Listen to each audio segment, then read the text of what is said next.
뉴스야 시작합니다. 정치부 김정우 기자 나와 있습니다. 자, 첫 번째 물음표부터 보죠. 네, 첫 번째 물음표는 지지율 급등 또 코로나 효과로 하겠습니다. 예. 자, 부동산 정책 실패 논란 이후 이제 문재인 대통령 지지율이 많이 떨어졌었는데 예. 최근에 이제 큰 폭으로 다시 오른 수치가 나왔어요. 이게 코로나 효과 때문이다 이런 분석이 나오는 모양이죠. 네, 문재인 대통령이 정치적 위기를 겪을 때마다 묘하게 코로나 확산이 맞물리면서 지지율이 오르는 패턴이 반복이 되고 있습니다. 이렇게 지금 보시는 게 지난 2월 지지율 상황인데요. 그 지지부진하던 흐름이 이어지다가 2월 셋째 주에 신천지 집단 감염이 나오고 다음 주에 문 대통령이 특단의 조치를 지시하게 됩니다. 그때부터 반등한 지지율이 총선 압승까지 이어졌고요. 결국 5월 첫째 주엔 71%까지 오르게 됩니다. 그러니까 70%까지 올랐던 지지율이 총선 직후의 윤미향 사태 그리고 이제 박원순 전 시장 사건 이게 잇따라 터지면서 하락세로 전환이 됐던 거죠. 네, 그 무엇보다도 그 부동산 문제가 대형 악재로 작용을 하면서 결국 취임 후 최저치인 39%까지 내려가게 됩니다. 불과 14주 만에 거의 절반 가까이 떨어진 셈이죠. 그런데 또 곧바로 사랑제일교회 집단 감염 사태가 시작이 됐고요. 광화문 집회 논란까지 이어지는 상황에서 일주일 만에 8%포인트나 이렇게 급등을 했습니다. 예, 8%포인트면 상당히 많은 예. 수치인데 전문가들은 어떻게 분석하고 있습니까? 네, 그동안 이제 긍정평가 이유 1순위로 코로나 대처가 꼽혔었는데 지난주 24%까지 이제 떨어졌다가 이번 주에 37%까지 올라온 걸 보면 분명히 영향을 준 걸로 보입니다. 여기에 정광훈 목사나 광화문 집회에 대한 견제 심리가 작용했다는 그런 분석도 있습니다. 그러니까 이번에 보면은 정당 지지율도 좀 흐름이 다시 또 바뀌었잖아요. 예. 통합당으로서는 상당히 악재가 온 건데 내부 분위기는 어떻습니까? 일단 공식적으로는 크게 개의치 않겠다 이런 분위기입니다. 예. 일반 국민들의 심리가 자연적으로 정부에 대해서 의존을 할 수밖에 없게 돼 있어요. 그러니까 이런 지지율의 변동이 일어나는 건데 대단하다고 생각하지 않아요. 이제 김종인 위원장도 얘기를 했지만 위기 상황이 올수록 이제 대통령에 대해 기대는 그런 심리도 있을 테고 또 여야 모두 이제 상대의 패착에서 오는 반사 효과 이런 것도 있을 겁니다 아마.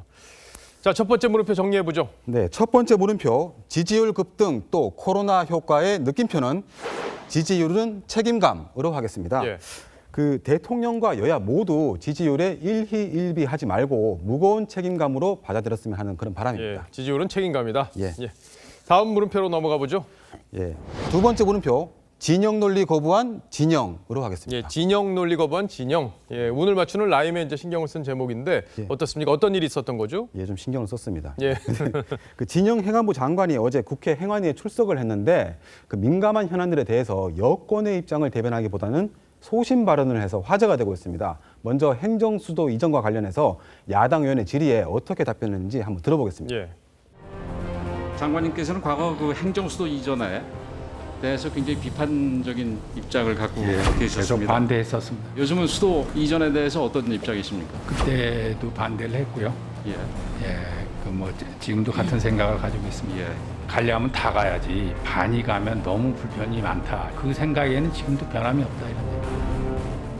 이제 가려면 다 가야지 반만 가면 안 된다. 그 생각 변함이 없다. 이런 얘기인데. 일단 진영 장관이 노무현 정부 때는 이제 한나라당 의원이었고 당시에도 이제 노무현 정부가 추진했던 수도 이전, 행정 수도 이전에 대해서 반대표를 던졌다 이런 기록들이 지금 남아 있는데 지금도 그 입장을 고수하고 있는 거네요. 예, 거기다가 단순히 반대했다는 입장뿐만 아니라 예. 그 민주당의 행정수도 이전 방침을 추진하는 과정에서 행안부와 상의한 적이 없고 국무회의에도 내가 참석했을 땐 논의된 적 없다 이렇게 선을 그어가면서 말을 했습니다. 근데 이제 행정수도 이전이 부동산 대책의 일환으로 지금 여권에서 굉장히 강하게 지금 밀어붙이는 그런 사안인데 저런 얘기를 이제 행안부 장관이 했기 때문에 여당 입장에서는 상당히 부담스럽겠다, 당황스럽겠다 이런 생각이 들어요. 예, 그 당시에 진 장관 발언 당시에 회의장에 있었던 여당 의원들도 당황한 표정을 감추지 못했다고 하는데요.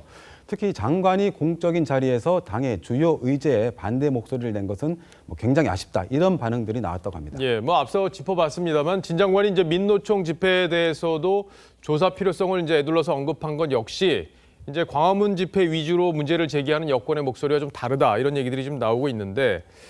자, 이재명 경기지사에 대해서도 좀 쓴소리를 했죠. 예, 그 이재명 지사가 최근에 대북 전단 살포를 막는다면서 접경지 일부를 위험 구역으로 지정한 걸 두고 이렇게 무리한 법 해석이다 이렇게 답을 했는데 예. 한번 들어보겠습니다.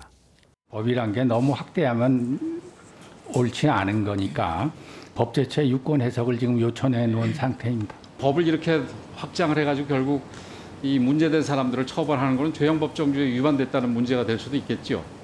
이론적으로 따지면 그런 얘기를 할 수도 있겠습니다. 신중하게 답변을 하긴 했지만 어쨌든 결국에는 이재명 지사의 어떤 조치에 대해서 위법적인 부분이 있다 이런 지적을 지금 하고 있는 건데 사실 이제 진영 장관이 이번뿐만 아니라 박근혜 정부 때도 장관을 했고 그때도 이제 각을 세우고 장관직을 내놓고 뭐 이런 일이 있지 않았습니까? 예, 그 당시에 이제 기초연금 제도를 두고 예. 박 전 대통령과 갈등을 빚다가 결국 장관직을 사퇴를 했고요.